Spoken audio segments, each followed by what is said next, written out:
wabarakatuh. Bismillahirrahmanirrahim. Alhamdulillahirabbil alamin. Wassalatu wassalamu ala asyrafil anbiya'i wal mursalin wa ala alihi wa sahbihi ajma'in. Amma ba'd. Saudaraku kaum muslimin yang dirahmati oleh Allah, alhamdulillah, segala puji syukur kita haturkan kepada Allah Subhanahu wa taala yang telah memberikan kita nikmat berupa Islam, ihsan dan iman serta kesehatan, sehingga pada sore hari ini kita masih bisa menjalankan ibadah puasa dengan berbahagia dan tidak kurang suatu apapun. Sholawat serta salam semoga senantiasa tercurahkan kepada baginda Nabi kita, Nabi Muhammad SAW, sehingga kelak di yaumil akhir nanti kita bisa mendapatkan syafaat dari beliau. Amin. Saudaraku kaum muslimin yang berbahagia, bagi orang yang beriman, kedatangan bulan suci Ramadan adalah suatu kebahagiaan tersendiri. Sejak bulan Rajab, Sya'ban hingga Ramadan telah dipersiapkan lahir batinnya untuk mengikuti rangkaian ibadah mulai dari berpuasa, tadarus Al-Quran, qiyamul lail, bersedekah dan amal kebaikan lainnya. Rasulullah SAW bersabda, apabila datang bulan Ramadan, pintu-pintu surga dibuka, pintu-pintu neraka ditutup, dan setan-setan pun dibelenggu. Hadis riwayat Muslim. Namun, banyak sekali orang yang menyia-nyiakan hal tersebut dan tidak mendapatkan pahala dari puasanya. Merekalah yang disebut sebagai orang-orang yang merugi di bulan Ramadan. Orang-orang yang merugi di bulan Ramadan diantaranya adalah: 1.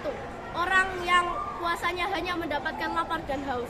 Orang yang puasanya hanya lapar dan haus adalah orang yang pahala puasanya telah hilang karena melakukan hal-hal seperti berdusta, bergunjing, dan melihat aurat lawan jenis dengan hawa nafsu. Rasulullah SAW bersabda, betapa banyak orang yang berpuasa tetapi tidak mendapatkan dari puasanya kecuali rasa lapar dan dahaga. Hadis riwayat At-Tabrani. 2. Orang yang tidak mengikuti tarawih sampai selesai. Sering sekali kita melihat orang yang sudah keluar dari masjid sebelum sholat tarawih selesai. Banyak sekali orang yang meninggalkan masjid sebelum dimulainya sholat witir. Rasulullah SAW bersabda, orang yang mengikuti imam sholat tarawih sampai selesai, maka ditulis baginya pahala sholat semalam suntuk. Dengan sabda Rasulullah SAW tersebut, jelas sekali akan sangat rugi bagi orang yang tidak mengikuti tarawih sampai selesai. 3. Orang yang jarang membaca Al-Quran di bulan Ramadan.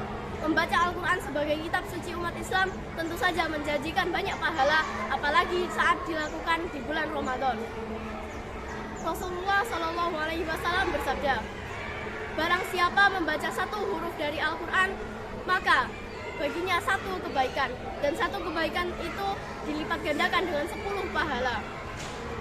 Aku tidak mengatakan alif lam mim sebagai satu huruf, akan tetapi alif satu huruf, lam satu huruf, dan lam dan mim satu huruf.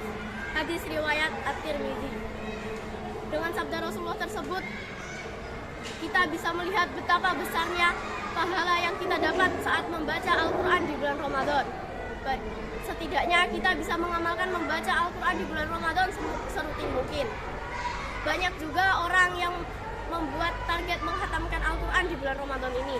Kita bisa membaca Al-Quran setelah selesai berbuka, setelah tarawih menjelang imsak, dan juga sesudah sholat fardu.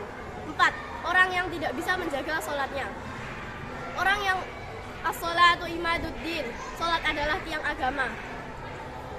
Sholat adalah amalan terpenting yang harus dilakukan setiap muslim, tidak hanya di bulan Ramadan, tetapi setiap hari tanpa terkecuali. Rasulullah SAW bersabda, sesungguhnya yang pertama kali dihisab dari segenap amalan seorang hamba adalah sholatnya. Apabila sholatnya baik, maka beruntunglah ia, dan bila mana sholatnya rusak, sungguh kerugian menimpanya. Hadis riwayat At-Tirmidzi. Orang yang meninggalkan sholat fardu sama saja dengan puasa atau lapar dan haus yang kita kerjakan menjadi sia-sia. Karena itulah sholat adalah amalan terpenting yang harus dilakukan setiap orang. Itulah kultum Ramadan singkat tentang orang-orang yang merugi di bulan Ramadan. Semoga kita tidak termasuk ke dalam bagian orang-orang yang merugi tersebut dan senantiasa menjadi individu yang dapat menjaga amal ibadahnya dengan istiqomah. Amin. Sekian dari saya. Mohon maaf apabila ada tutur kata yang tidak berkenan. Billahi taufiq wal hidayah. Wassalamualaikum warahmatullahi wabarakatuh.